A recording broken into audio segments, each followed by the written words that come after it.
الحمد لله رب العالمين، والصلاة والسلام على خاتم المرسلين وعلى آله وأصحابه أجمعين. دویم د هغې ګناهونونه چې روژهدار به د هغې نه سخت پرهیز کوي هغه غیبت کول دي، ځکه غیبت د مسلمان ورور غوښې خوړل دي او الله رب العالمین په دې ورځو کې په منګه حلال خوراکونه حرام کړي دي، نو د مسلمان غوښې خوړل خو بالطریق الاولا حرام دي. او د غیبت مثال هم دغه دی لکه سړی د مسلمان ورور غوښې هغه په مړینه باندې خوري، لکه یو مسلمان مړ دی او د هغې او ستا ورور دی او ته د هغې غوښې خورې. قرآن کریم کې الله تبارک و تعالی فرمایي ولا یغتب بعضکم بعضا ایحب احدکم ان یأکل لحم اخیه میتا فکرهتموه. په تاسو کې د یو تن بعضې د بعضو غیبت نه کوي، ځکه تاسو دا خوښه ګڼئ چې تاسو کې یو تن دې د خپل مړ ورور غوښې وخوري، نو دا خو تاسو بد ګڼئ، لہذا غیبت نه هم اجتناب او پرهیز وکړئ. همدغه رنګې اصحاب السنن محدثینو د دغه حدیث د پاره باب قائم کړی دی چې باب ما جاء فی التشدید فی الغیبة للصائم. باب دی په بیان د دې خبرې کې چې غیبت کول د روژهدار د پاره د هغې باره کې څومره سختي راغلې ده.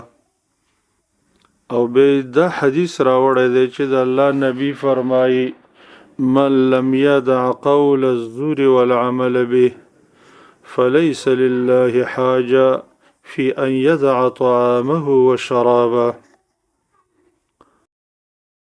کله چې یو انسان د دروغ پرې ندي او په دروغو باندې عمل کول پرې ندي، نو د الله د خوراک سکاک پرېښودلو ته هیڅ حاجت نشته.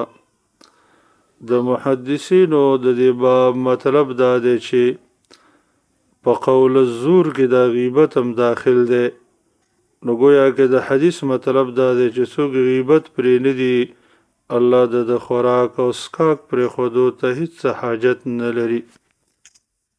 همدغه رنګې یو روایت کې راغلی دی چې سند کې لږ ضعف دی او بعض اهل علم حسن کړی. امام نسائی ابن خزیمه الطبرانی روایت کړی دی.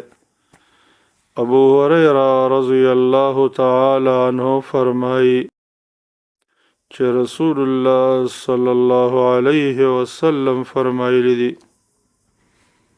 الصيام جنة ما لم يخرقه قيل وبما يخرقه قال بكذب او غیبه. د الله نبی فرمایي چې روژه د انسان د پاره د جهنم د اور نه ډال دی تر څو چې دا ډال سری کړی نه. صحابه کرامو او فرمایل چې د الله رسول دا ډال په څه شي باندې سری کوي؟ هغه فرمایل چې په دروغو او یا په غیبت باندې سری کوي. غیبت یو بدترین جرم دی چې نبی کریم صلی الله علیه وسلم موږ ته د هغې سزا بیان کړې ده. امام احمد بن حنبل رحمه الله په یو صحیح سند باندې روایت نقل کړی دی چې شیخ البانی رحمه الله صحیحه کې صحیح کړی. هغه فرمایي چې زه کله معراج په شپه باندې لاړم نو مررت بقوم لهم اظفار من نحاس یخمشون وجوههم وصدورهم. د معراج په شپه باندې ما څه خلک ولیدل چې د هغې د اوسپنو نوکانو خپل مخونه او خپلې سینې په هغې راشو کولې. ما عرض وکړ چې جبریل دا څوک دي؟ نو ما ته ویلی شو چې دا هغه خلک دي چې د مسلمانانو غوښې خوري او د هغوی عزتونه لوټ کوي. نو دې حدیث کې دا خبره ذکر شوه چې د غیبت کوونکي انسان سزا بدایي چې هغه به د قیامت په ورځ باندې هغه له د اوسپنې نوکان ورکولی شي او دی به پې خپل مخ راشوکی او خپل سینو غوښې به پې راشوکی. د غیبت یوه وړه غونته کې کلمه هم دومره ترخه ده چې دا ټول بحرونه په هغې باندې ترخه کېږي. امام احمد بن حنبل رحمه الله په مسند کې یو روایت نقل کړی دی د عایشه رضی الله عنها نه. هغه فرمایي چې ما نبی کریم صلی الله علیه وسلم ته یو ځلې ویل چې حسبک من صفیه کذا و کذا، بس صفیه نه ستا دپاره دا کافي ده، یعنې داسې د لنډوالي اشاره وکړه چې صفیه لنډه ده. نو ما ته نبی علیه السلام وفرمیل لقد قلت کلمة لو مزجت بماء البحر لمزوجته، تا دومره بدترینه کلمه وویله که دا د دې ټول بحر د اوبو سره ګډوډ کړې نو ګډېږي. مطلب دا دی چې دومره ترخه ده، دومره بدترینه کلمه ده، که د بحر اوبو ته ور وغورځي دا ټول بحرونه به په هغې باندې ترخه شي.